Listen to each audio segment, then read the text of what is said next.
Welcome to this episode of the weekly News Roundup. We move now to Anchorage in Alaska, where US President Donald Trump met with Russian President Vladimir Putin to reach a settlement for a ceasefire in the Ukraine-Russia war. Donald Trump and Vladimir Putin met on a red carpet laid down for them at a US military base in the former Russian territory of Alaska, and spent about 3 hours in private talks with top foreign policy aides aimed at ending the war in Ukraine. Ukrainian observers were horrified that Trump laid out a red carpet for Putin and even applauded him.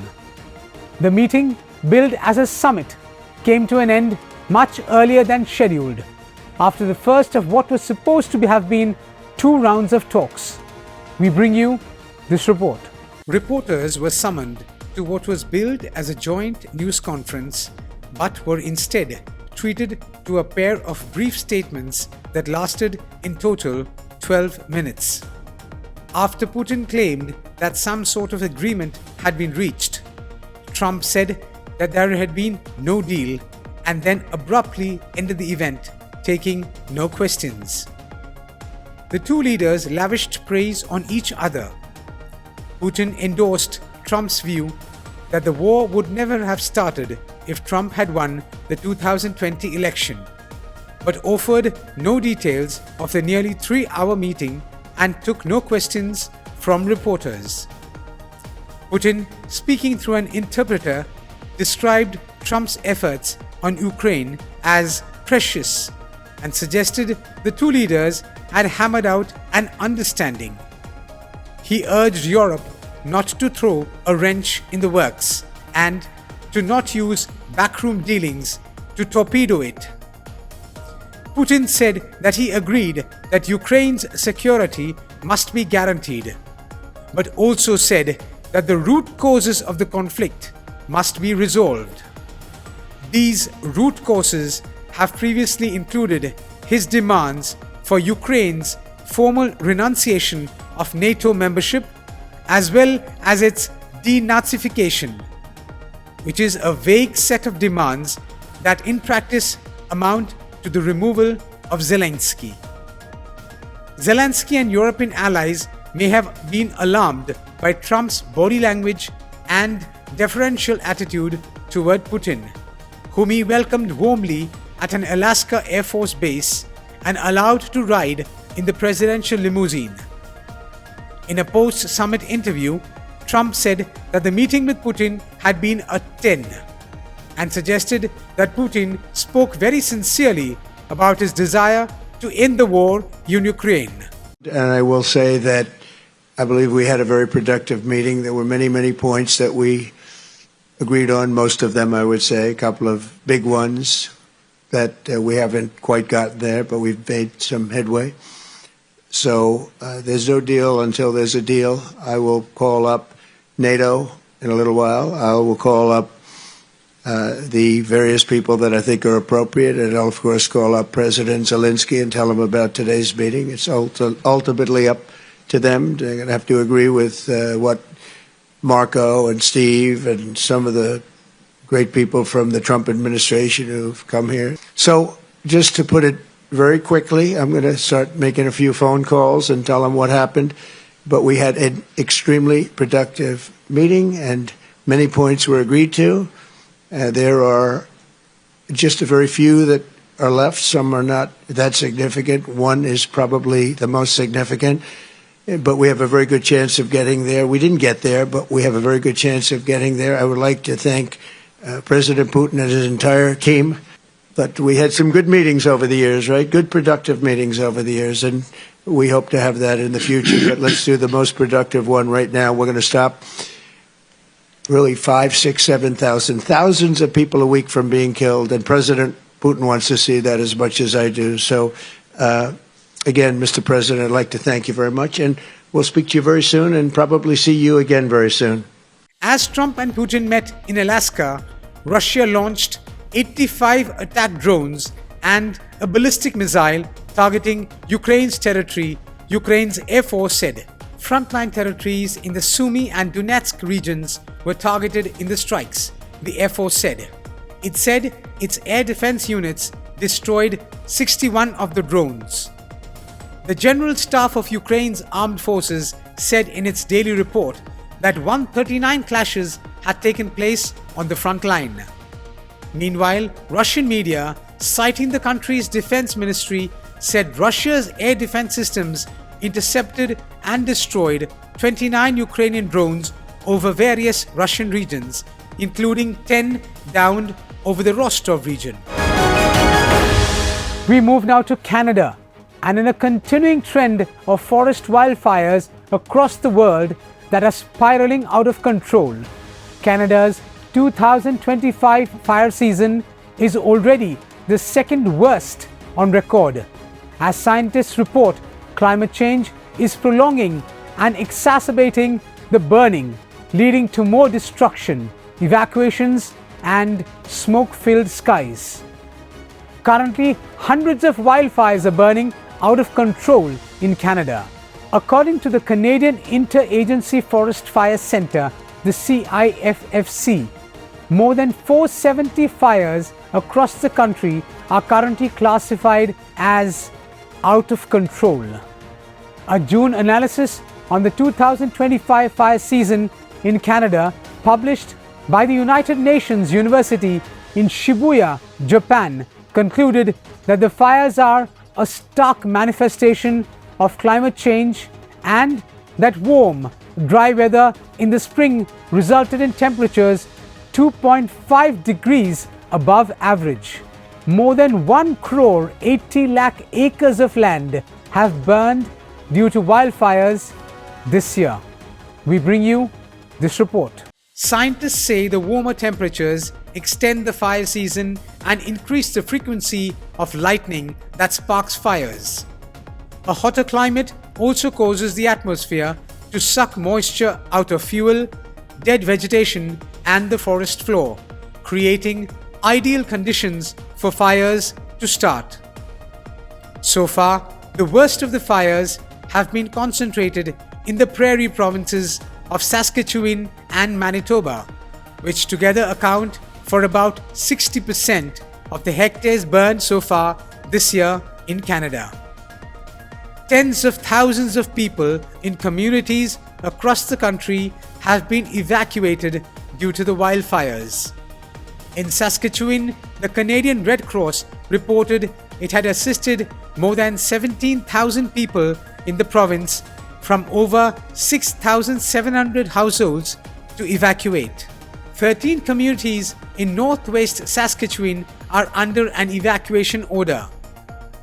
Most blazes in Canada begin with lightning. In 2023, Canada's Natural Resource Department found that lightning sparked fires that affected 93% of the country's total wildfire area, and that the remaining 7% burned because of human causes. Many of the areas where fires burn are so remote that forest management techniques to lessen their severity, such as prescribed burns and cutting down trees and bush, are not possible. The season has also now hit the east coast of Canada, as wildfires are currently raging across Newfoundland and Labrador, and several towns are under evacuation orders. About 3,000 people in Newfoundland and Labrador, a province of about 545,000 people, were ordered to evacuate their homes. In Nova Scotia and New Brunswick, officials have banned most outdoor activity on publicly owned forest land, including hiking, fishing, and using trails, with camping restricted to campgrounds only. There are 725 active wildfires in Canada, according to the Canadian Interagency Forest Fire Centre, the national firefighting coordinating body. This year's fires appear to have burned the second most hectares of forested land on record after 2023. This year, intense, above-average heat has come to Canada's prairie region, which includes the provinces of Saskatchewan and Manitoba, and much of Alberta. And a stationary high-pressure system in central Canada has caused air to sink downward and dry out, creating prime conditions for wildfires, according to Climate Central, a non-profit research group. The fires are also causing widespread smoke to cascade from the country into the United States as well, prompting severe air quality warnings in several states this month. This is also an indication of how the fires are hurting populations beyond evacuations. In news coming in, 6 Christians have been beheaded by Islamic State terrorists in the African country of Mozambique. The Islamic State Mozambique province, the ISMP group, has released images of attacks on Christian villages in the Chiur district of Mozambique's northern Cabo Delgado province. The Middle East Media Research Institute, the MEMRI, a US-based non-governmental organization, revealed the terrorists burned down several Christian churches and houses. The attack took place in 4 villages in the Chiur district. The attack was carried out by the Islamic State Central Africa province. The organization described the attack against Christians as a silent genocide. The organization has released images of the attack. ISIS operatives are seen looting villages, burning churches and houses. The photos show jihadists beheading Christian believers and the bodies of several members. We bring you this report. Mozambique has been under attack by IS militants for 8 years. In July, 45 people were killed in an attack on a Catholic church in Congo by IS militants. A third of Mozambique's population is Christian. Internal strife and the spread of Islamic extremists pose major challenges for Christians. Bishops in northern Mozambique recently revealed that the challenge posed by Islamic extremism in the country is higher than ever, and that Christians are fleeing the region in droves. International observers are reporting that ISIS-aligned soldiers are beheading Christians and burning churches and homes in Central and Southern Africa, with some of the most brutal attacks happening in the nation of Mozambique. The Middle East Media Research Institute, the MEMRI, a counter-terrorism research non-profit based in Washington, D.C., is sounding that alarm about what it describes as a silent genocide taking place against Christians. The International Organization for Migration said nearly 60% of those forced from their homes were children. In a separate report, the UN's Humanitarian Office said the wave of attacks between July 20th and July 28th across 3 districts in Cabo Delgado caused a surge in displacements.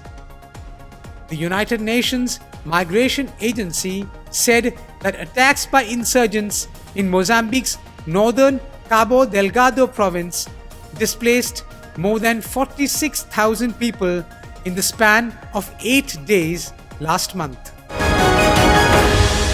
A massive cloudburst has triggered flash floods in northwest Pakistan. Nearly 200 people have died in the heavy monsoon floods and landslides in Pakistan and Pakistan-administered Kashmir. Most of the deaths were recorded by disaster authorities in the mountainous Khyber Pakhtunkhwa province in northwest Pakistan. At least 30 homes were destroyed and a rescue helicopter crashed during operations, killing its 5 crew members. 9 more people were killed in Pakistan-administered Kashmir, while 5 died in the northern Gilgit-Baltistan region, it said. Government forecasters said heavy rainfall was expected to continue in the northwest of the country where several areas have been declared disaster zones. We bring you this report. Sudden intense downpours over small areas known as cloudbursts are intrinsically common in India's Himalayan regions and Pakistan's northern areas, both of which are prone to flash floods and landslides. Cloudbursts have the potential to wreak havoc by causing intense flooding and landslides, affecting thousands of people in the mountainous regions. In the Indian administrated part of Kashmir, rescuers pulled bodies from mud and rubble after the flood crashed through a Himalayan village, killing at least 60 people and washing away dozens more. Experts say these intense downpours have become more frequent in recent years, partly owing to the climate crisis, and that the damage caused has also increased because of unplanned development in mountainous regions. Dozens were injured as the deluge destroyed homes in villages in Buner, where authorities declared a state of emergency. Ambulances have transported 56 bodies to local hospitals, according to a government statement. Monsoon rains between June and September deliver about 3/4 of South Asia's annual rainfall. Landslides and flooding are common, and more than 300 people have died in this year's season so far. Rescuers backed by boats and helicopters worked to reach stranded residents. Dozens of villagers were still missing, and the death toll was likely to rise. The Gilgit-Baltistan region has also been hit by multiple floods since July, sparking landslides along the Karakoram Highway, a key trade and travel route linking Pakistan and China that is used by tourists. The region is also home to scenic glaciers that provide 75% of Pakistan's stored water supply. Photographs and videos on social media showed extensive damage, with household goods strewn next to damaged vehicles and homes in the village. Authorities made makeshift bridges to help stranded people cross muddy water channels and used dozens of earth movers to shift boulders, uproot trees and electricity poles and remove other debris. A provincial emergency service spokesman in Khyber Pakhtunkhwa said rescuers worked for hours to save 2,000 tourists trapped by flash floods and landslides in Mansehra district and elsewhere. A helicopter carrying relief supplies to the northwestern Bajaur region crashed due to bad weather, killing all 5 people on board, including 2 pilots, a government statement said. The latest fatalities bring the total number of rain-related deaths to 556 since June 26th, according to the National Disaster Management Authority. In July, Punjab, home to nearly half of Pakistan's 25.5 crore people, recorded 73% more rainfall than the previous year and more deaths than in the entire previous monsoon. Scientists say that climate change has made weather events more extreme and more frequent. We come now to a fascinating story, which is of the national flags of countries around the world. All countries are proud of their identity and their national flags. They are designed keeping a lot of things in mind. Each national flag is created with a lot of love and care about what should be added in their national flag. These elements are carefully chosen to convey a sense of national identity and unity. The next story we have for you is about a country with a unique story behind its national flag. This country not only chose to put an image of an open Bible on its flag, but it even chose a specific gospel passage. We bring you this report. We see across the world there are many historically Catholic countries. but there is only one country that has the Holy Scriptures flying on its flag: the Dominican Republic, a beautiful Caribbean island characterized by the warmth and fervor of its people. At first glance, the flag has a large white cross in the center, and right in the middle, in the heart of the flag, is the coat of arms. This in turn contains an open Bible crowned by a small cross. In addition, a gospel chapter and verse were specifically chosen. The text is from the Gospel of John, chapter 8, verse 32. You will know the truth, and the truth will make you free. The coat of arms was designed by Dominican politician Casimiro Nemesio de Moya and became official in 1913. The national coat of arms has the same colors as the national flag, arranged in the same way. In the center is a Bible open to the Gospel of St. John, chapter 8, verse 32. For most Dominicans, God is the center of everything, and this is clearly reflected in their flag. Some even believe that it is their love and devotion to the Lord that protects them from natural disasters. There are other countries that have included Christian symbols on their flags, with the cross being the main feature. For example, there's the famous Union Jack, which is the flag of the United Kingdom, composed of a combination of the crosses of the patron saints of England, which is St. George, of Scotland, St. Andrew, and Northern Ireland, St. Patrick. However, the Dominican Republic is the only nation with a Bible on its flag. Thanks so much for watching. Until we meet next time, stay blessed.